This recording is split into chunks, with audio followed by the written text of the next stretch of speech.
પાટીદાર સમાજ બાદ હવે ક્ષત્રિય સમાજ પર થયેલા કેસો પરત ખેંચાયા.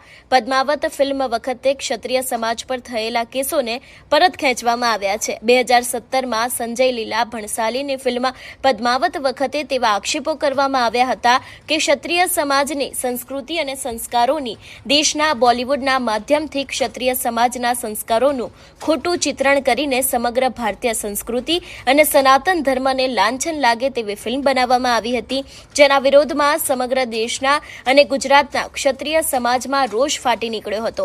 તે વખતે થયેલા ઉગ્ર આંદોલનમાં ક્ષત્રિય સમાજના યુવાનો ઉપર અનેક પોલીસ કેસ થયા હતા. આ ઉગ્ર આંદોલન કોઈ વ્યક્તિ કે સરકાર સામે નહોતું, પરંતુ સંજય લીલા ભણસાલી સામે કરવામાં આવ્યું હતું ને ફિલ્મના માધ્યમથી ક્ષત્રિય સમાજને બદનામ કરીને ભારતીય નારીને ન શોભે તેવા કાલ્પનિક દ્રશ્યો બતાવીને પ્રેક્ષકો ખેંચવા માટે અને બોક્સ ઓફિસ છલકાવવાનું એક કાવતરું હતું તેવા પણ આરોપો મૂકવામાં આવ્યા હતા.